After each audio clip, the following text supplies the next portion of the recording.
아버지 6,000명, 7,000명의 감염 확진자가 나왔고 40여 명이 넘는 사람들의 사망자가 나왔습니다. 학교가 개학을 하지 못하고 이렇게 아버지 하나님 지체되고 있습니다. 국가적인 큰 혼란에 빠져 있습니다. 하나님 아버지, 이러한 재앙이 속히 물러가게 하여 주시옵시고 우리가 주님 앞에 잘못한 것을 회개하며 또한 간구하며 나갈 때에 하나님의 은혜가 임하게 될 줄을 믿습니다. 오 주여 인도하여 주시옵소서. 오늘부터 이렇게 또한 예수님 행적 따라가기 첫 번째 시간으로 또 사복음서를 통하여 은혜 받기를 원합니다. 하나님 아버지, 저희들의 말씀 가운데 은혜를 허락하여 주시옵시고 또 말씀을 읽는 중에 주의 성령이 함께 하시어서 정말로 베드로가 하나님의 말씀을 들었을 때에 또 가슴이 뜨거워졌고 그 전한 베드로가 또 말씀을 들었을 때, 말씀을 전했을 때에 그 말씀을 듣는 사람들이 어찌할꼬 가슴을 쳤던 것처럼 우리들도 말씀 가운데 성령의 임재하신 가운데 놀라운 은혜와 변화의 역사가, 기적의 역사가 임하게 하여 주시옵소서. 말씀을 들을 때에 귀신들이 떠나가게 도와주시옵시고 병든 자가 회복되게 도와주시옵시며 묶인 것들이 풀려지게 하여 주시옵시고 어둠의 세력이 아버지 물러가게 하여 주시옵소서. 두란노 교회가 주님 앞에 온전히 쓰임받기를 합니다. 이곳에 주의 백성들을 보내주시고 주의 일꾼들을 보내주시고 흥황하게 하여 주시옵시며 어둠을 밝히는 주님의 교회, 등병과 같은 교회가 되도록 인도하여 주시옵소서. 함께하여 주실 줄 믿고 귀하신 예수님의 이름으로 기도드리옵나이다. 아멘. 자, 오늘 이렇게 하나님의 말씀을 또 인터넷으로 함께 하는데 여러분들 또 잘 들리시는 줄 믿습니다. 오늘 말씀은 누가복음 1장 1절에서 4절 말씀입니다. 신약성경 누가복음 1장 1절에서 4절 말씀인데 저와 함께 한 목소리로 하나님의 말씀을 봉독합니다. 우리 중에 이루어진 사실에 대하여 처음부터 목격자와 말씀의 일꾼된 자들이 전하여 준 그대로 내력을 저수레라고 붓을 든 사람이 많은지라. 그 모든 일을 그는부터 자세히 이루어 살핀 나도 데오빌로 각하에게 차례대로 써보내는 것이 좋은 줄 알았노니 이는 각하가 알고 있는 바를 더 확실하게 하려 함이로다. 아멘. 할렐루야.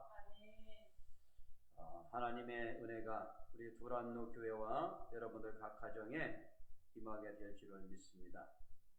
다음 주부터는 빨리 코로나19 감염증이 사라져서 함께 교회에서 예배드리고 같이 또 만나는 그러한 시간이 있기를 기도합니다.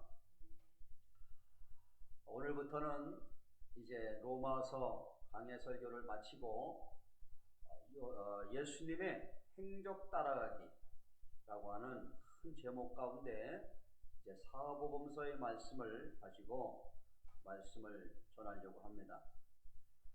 복음서는 사실 저도 설교를 하면서 구약 성경 또 바울 서신 또 여러 가지 다른 예언서 이런 서신들은 설교하는데 이렇게 또 많이 어려움이 없지만 복음서는 특별히 마음에 부담이 되는 그러한 서신이 복음서입니다. 복음서를 읽어보면 쉬운 것 같아도 그 내용이 복잡하고 또 난해한 교훈들이 많이 있기 때문에 설교자들이 쉽게 이렇게 다가가기 어려운 내용이 바로 복음서에 있습니다. 그러나 이번에 바로 이 복음서를 통해서 주님께서 하신 말씀, 주님이 하신 사역들이 어떠한 것인지를 살필 수 있는 그런 계기가 되었으면 좋겠습니다. 마치 드라마 작가가 단막극을 그동안 써왔다면 대하 드라마를 쓰는 그런 심정으로 이 복음서 본문을 함께 나가면서 마치 우리가 예수님 바로 현장에 예수님의 손을 잡고 예수님의 생생한 음성을 들으며 나가는 것과 같이 그러한 심정으로 한번 복음서를 읽어보고자 합니다. 오늘 여러분과 함께 읽었던 말씀은 누가복음 이제 1장으로 처음 출발을 이렇게 시작을 합니다. 자, 누가복음 1장 1절을 한번 보도록 하겠습니다. 다 같이 한번 읽어볼까요? 시작. 우리 중에 이루어진 사실에 대하여 그랬어요. 그동안 우리는 바로 하나님이 주시는 말씀이 또 사실 또 그것이 어떤 의미인지를 우리가 늘 살피는데 관심을 기울여 왔습니다. 누가는 바로 이 예수님의 행적과 교훈을 기록하면서 그것이 과연 사실인가 그리고 어떠한 그러한 의미인가를 찾고자 노력을 했습니다. 1절에 보면은 우리 중에 이루어진 사실에 대하여 사실인 것입니다. 거짓이 아닙니다. 하나님은 우리에게 사실을 기록하게 하셨고 또 사실을 실제 일어났었던 일들을 우리에게 알려주셨습니다. 때문에 우리는 그 살아있는 하나님의 말씀이 얼마나 귀하고 얼마나 우리에게 큰 위로와 소망이 되는지를 알아야 됩니다. 사실 오늘 이 말씀에 보면 이 구약 성경에서 예언되어져 있던 내용들이 이제 예수님을 통하여 성취되는 것들을 우리가 보게 됩니다. 구약 성경에는 수백 년 동안 예수님이 이 땅에 오실 것이라 메시아가 오실 것이라고 하는 그러한 예언들이 나와 있습니다. 그런데 그 예수님이 이사야서 53장과 같이 아주 크고 두려운 모습, 위험 있는 모습이 아니고 고난받는 종의 모습으로 겉으로 보기에는 흠모할 것이 없는 그러한 모습으로 나오는 그러한 예언들이 되어 있는 것이죠. 그런데 바로 이 누가는 바로 그렇게 구약에 예언되어져 있던 그분이 과연 우리가 만난 예수님 그분이 맞는가라고 이제 찾아나간 것입니다. 사실 누가는 바울과 함께 전도 여행에서 만났던 사람인데 바울이 예루살렘 교회에 왔다가 이제 거기서 체포가 됩니다. 그리고 바울은 2년 동안 가이사랴 감옥에서 이제 감옥 생활을 하는데 그 2년 동안 있을 때에 누가는 이제 바울은 감옥에 가 있고 누가는 그 주님의 행적을 찾아서 다니게 되죠. 예수님이 어떤 사람인가 예수님을 만났던 사람들 이웃을 찾아가 보았고 그 현장을 찾아가 보았고 예수님과 함께 동행했던 예수님의 제자들을 찾아가 보았던 것이죠. 성경에 기록했던 사람들 중에 유일하게 이방인인 사람이 바로 누가입니다. 누가는 누가복음과 사도행전을 기록했던 사람이에요. 그리고 누가는 그 당시 이방인들 또 헬라 사상을 또 가지고 있었던 그 사람들에게 어떻게 하면 예수님의 복음을 잘 전달할 수 있을까라고 하는 그러한 생각을 가지고 이 누가복음을 기록을 했습니다. 특별히 헬라 사람들은 그것이 사실인가 객관적으로 따지는 것을 좋아했어요. 그렇기 때문에 논리적인 것을 좋아했습니다.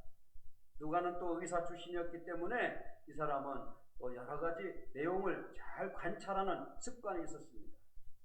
그래서 오늘 그동안에 마가복음도 있었고 또 여러 가지 전해져 오는 그러한 내용들도 있었지만 누가는 뭐라고 얘기를 합니까? 1절에서 우리 중에 따라합시다. 이루어진 사실에 대하여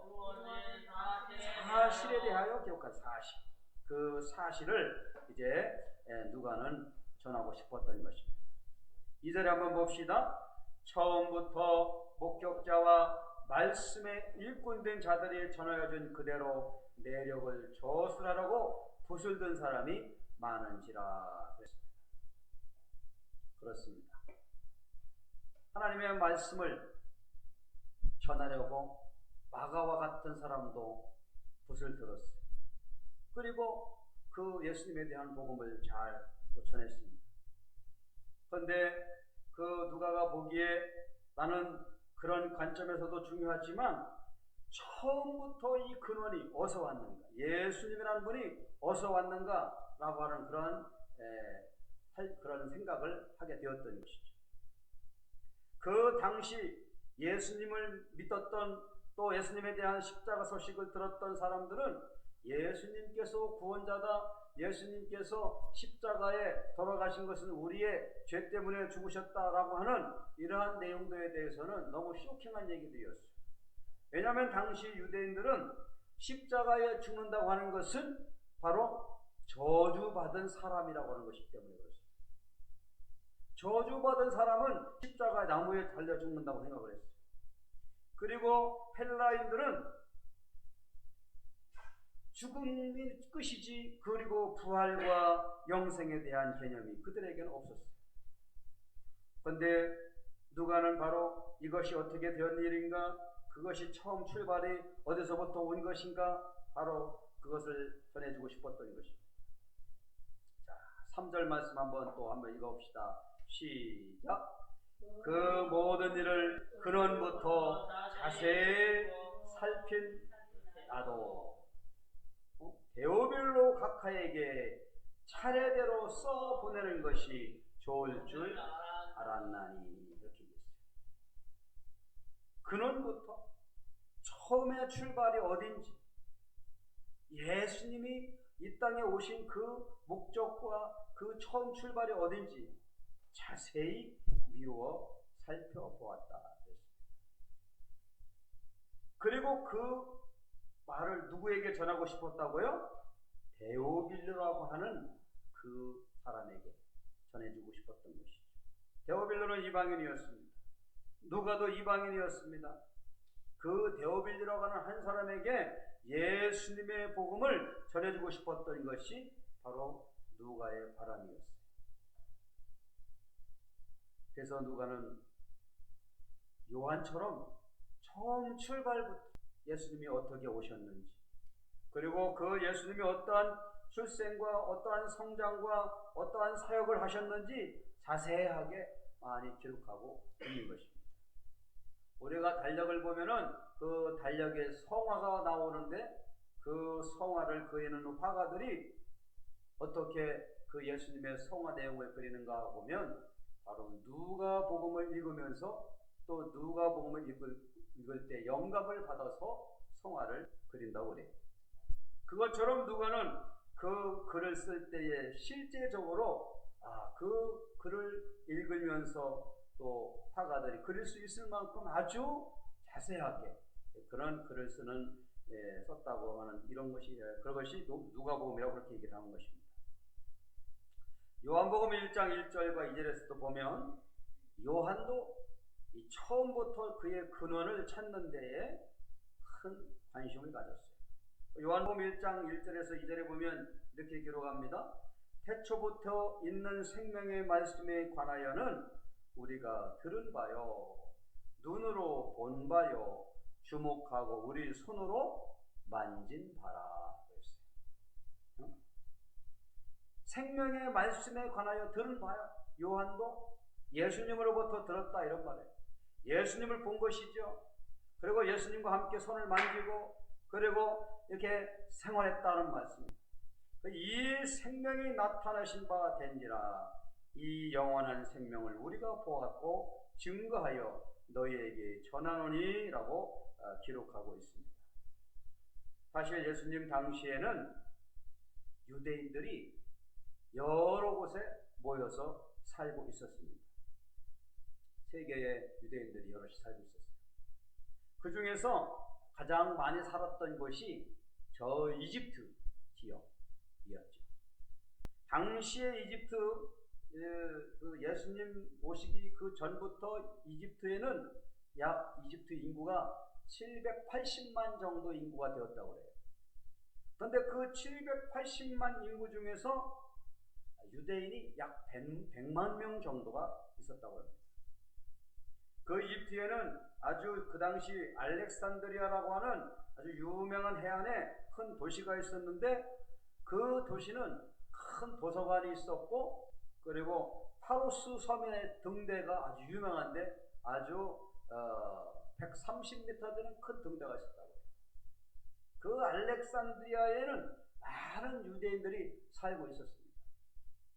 그리고 그 알렉산드리아에서 또 성경이 번역되고 구약 성경이 히브리어 성경이 헬라어로 번역되는 그러한 또 일들이 있었죠. 두 번째로 수리아 안디옥이라고 지금의 터키 그 지역에 또 유대인들이 많이 살고 있었습니다. 또 로마에 살고 있어. 예루살렘에도 바벨론 포로 이후에 귀환한 사람들이 많이 살고 있었어요. 그런데 이집트나 수리아 안독이나 로마나 예루살렘이나 세계에 흩어져 있는 유대인들이 한 가지 공통적으로 바라는 것이 있었는데 그것은 뭐냐면 메시아에 대한 간절한 소망이었습니다.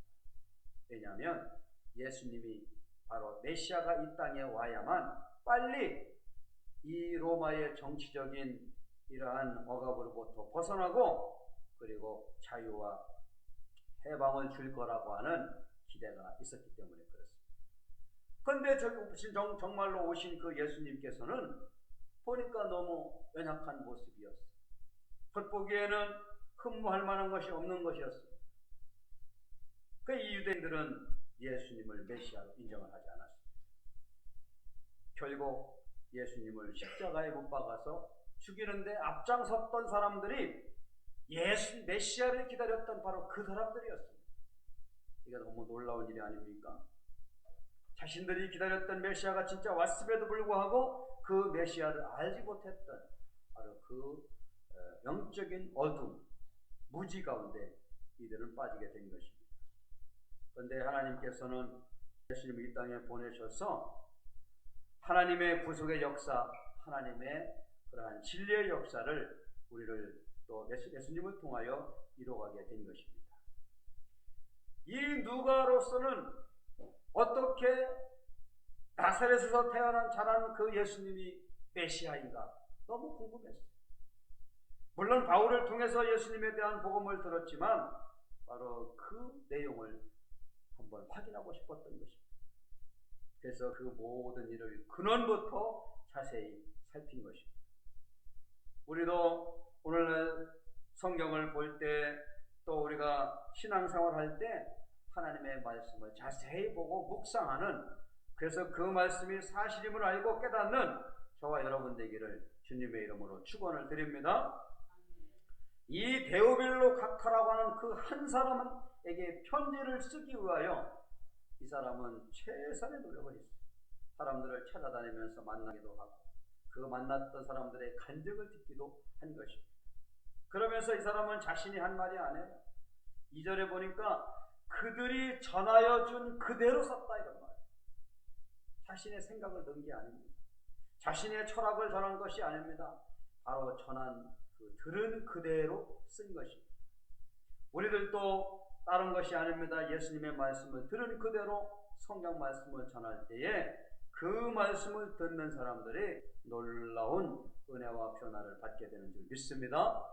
바로 하나님의 말씀은 살아있고 운동력이 있어서 그 듣는 사람들의 심령을 또 변화시키는 힘이 있는 것입니다.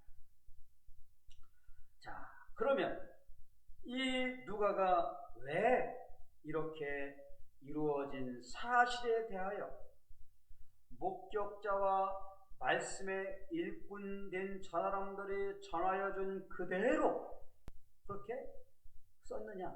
그 이유가 무엇이냐는 것이. 자, 그 이유는 뭘까요? 자, 그 이유는 바로 4절에 나와 있어요. 다 같이 한번 4절을 큰 목소리로 한번 읽어봅시다. 시작. 이는 각하가 알고 있는 바를 더 확실하게 하려 함이로다. 할렐루야. 믿음은 확신이에요. 확신이 없는 신앙은 힘이 없는 신앙입니다. 왜 확신이 중요합니까? 사실이기 때문에 그렇습니다. 오늘날 신천지 교회가 그동안에 한국 교회에 많은 해를 끼쳤습니다. 투숙꾼들이 교회에 잠입을 해서 교회를 혼란에 빠뜨리기도 하고 큰 교회에 그러한 피해를 주었습니다. 그러니 또 급기야는 코로나19 바이러스 감염증을 또 이렇게 창출하는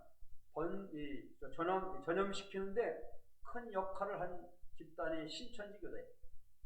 그들이 가장 큰 나쁜 것 중에 하나가 뭐냐면 거짓을 전하는 것입니다. 교리도 거짓된 것이, 또 자기들이 신천지 교회 다닌다는 것도 사실을 얘기를 하지 않아요. 숨기고, 누구를 만났어도 그것도 숨기고 하는 것입니다. 신천지 교회가 이 사람은 많아서 뭐 부흥됐다고 그러지만 그들은 무너질 수밖에 없는 거예요. 왜 그렇습니까? 거짓이기 때문에 그래요. 확실한 것, 사실인 것이 바로 생명 있는 것이고 힘 있는 것입니다. 누가는 예수님을 만났던 사람들, 예수님과 함께 했던 사람들을 찾아다니면서 정말 그것이 사실이었는가? 자기가 그동안에 들었던 말들이 사실이었는가? 목격자, 또 찾아간 사람들, 그런부터 자세히 살펴서 데오빌로라고 하는 그 사람에게 전해주고 싶었던, 그것은 바로 그 데오빌로가 그 누가의 말씀을 듣고 읽고 믿음을 갖기를 원했던 것입니다. 자, 그러면 그 다음부터 이제 무슨 내용이었습니까? 5절부터 한번 보겠습니다. 유대왕 헤롯 때에 아비야 반열에 제사장 한 사람이 있었으니 이름은 누구라고요? 사가랴요. 그의 아내는 아론의 자손이 이름은 엘리사벳이라. 이 두 사람, 이 부부예요. 하나님 앞에 어떤 사람이에요? 의인이었다. 주의 모든 계명과 규례대로 흠이 없이 행하였던 사람이다. 헤롯 왕이다. 헤롯 왕.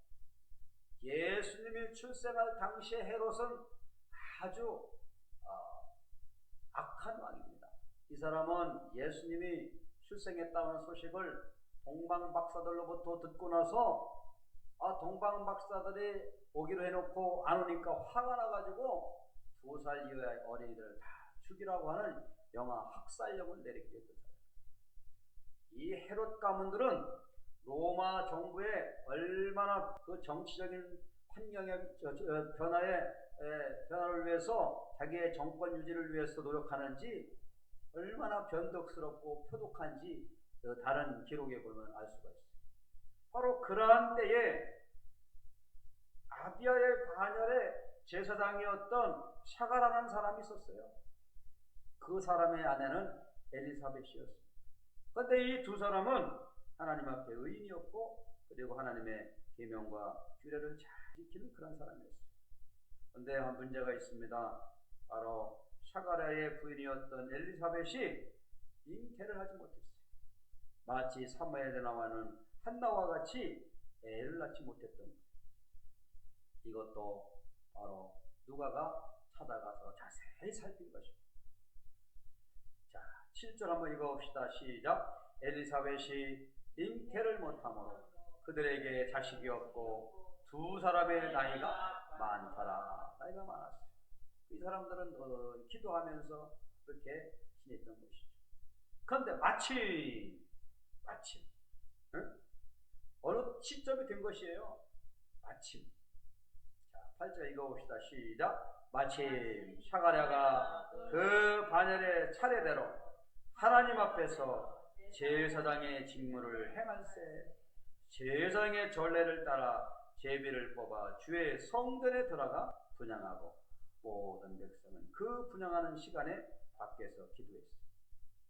샤가랴라고 하는 이 제사장이 이제 자기 순번이 되어져서 이렇게 이제 제사장 업무를 하게 되는 거예요.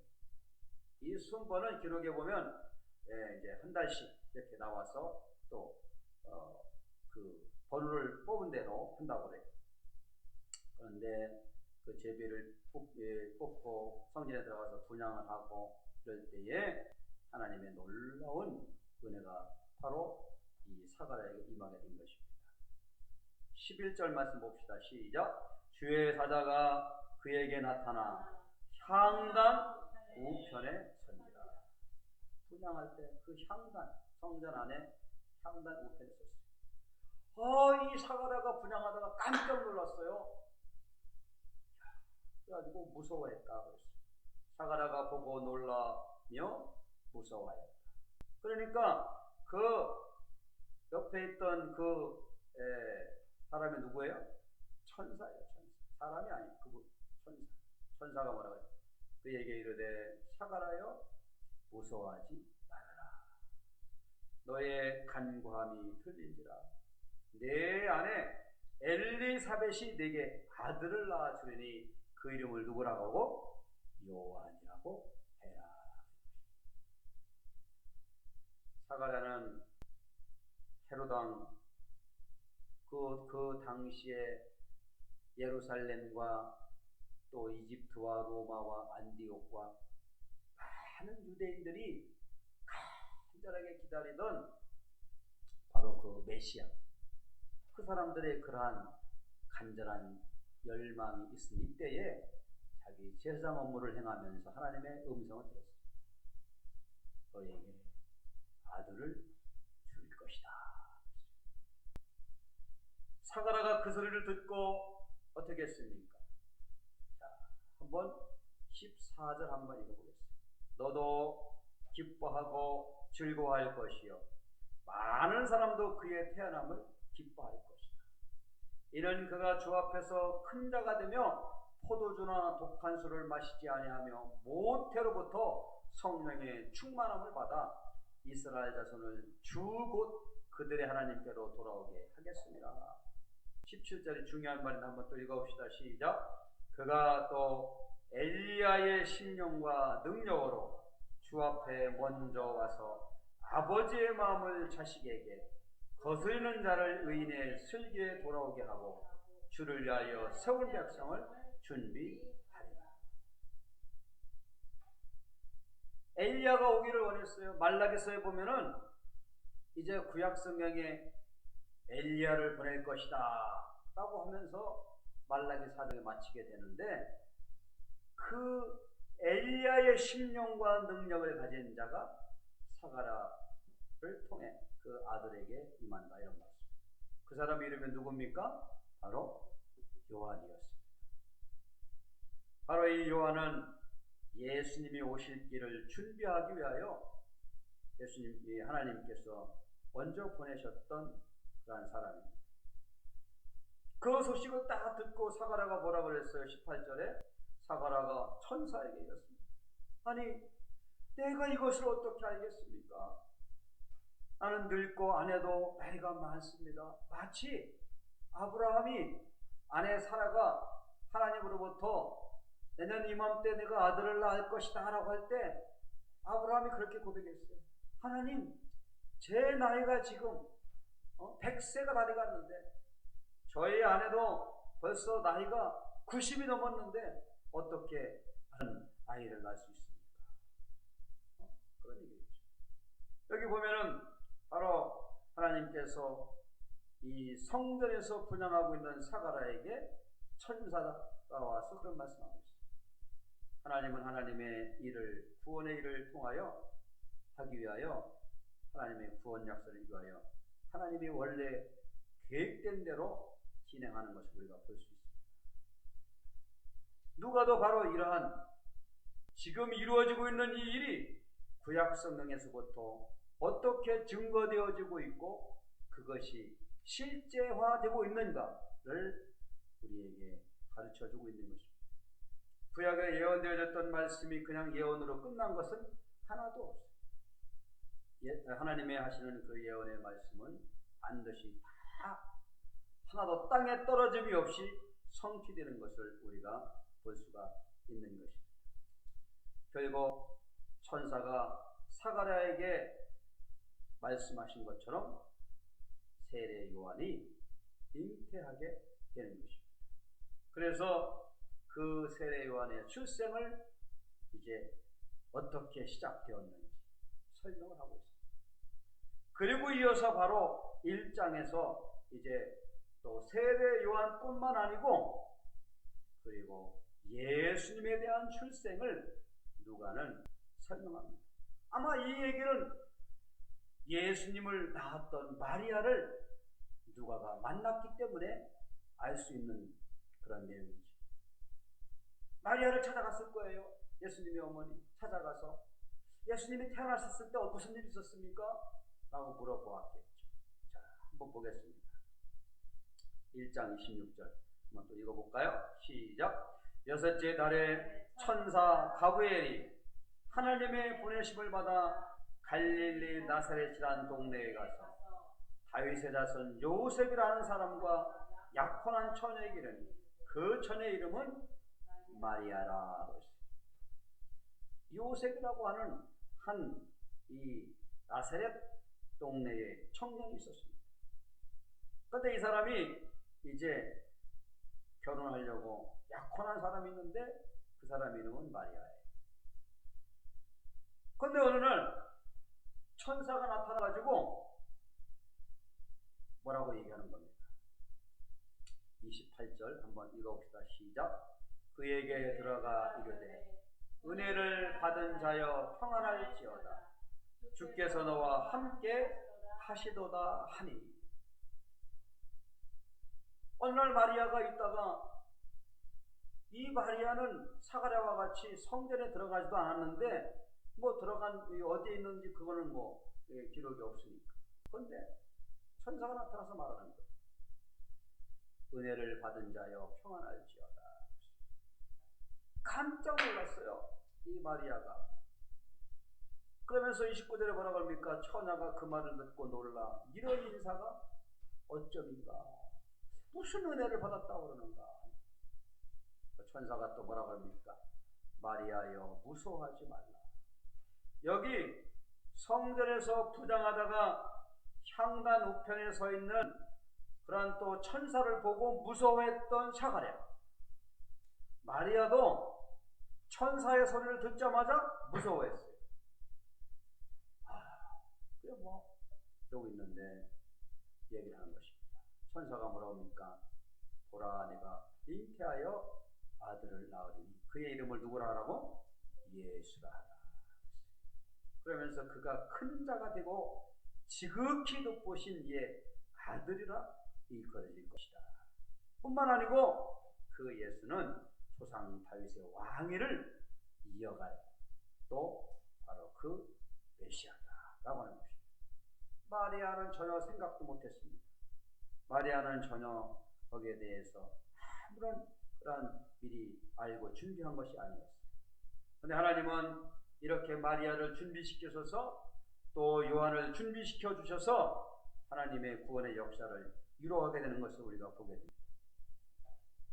사랑하는 성도 여러분, 하나님께서는 우리들에게도 하나님의 일을 하기 위하여 지금 준비시켜 주시는 줄을 믿습니다. 이런 코로나19와 같은 감염증 가운데에도 또 이 가운데 큰 어려움이 있고 또 많은 고통이 있을지라도 이것을 또 위기가 기회가 되도록 하나님이 바꾸어 주실 줄을 믿습니다. 사가랴도 마리아도 하나님의 천사를 만나고 나서 그리고 그 천사의 음성을 듣고 나서 처음에는 두려웠고 무서웠지만 그 말씀을 또 이 땅을 구원하는 놀라운 하나님의 섭리에 쓰임받게 된 것을 우리가 볼 수가 있습니다. 데오빌로라고 하는 이 이방인 사람은 어떻게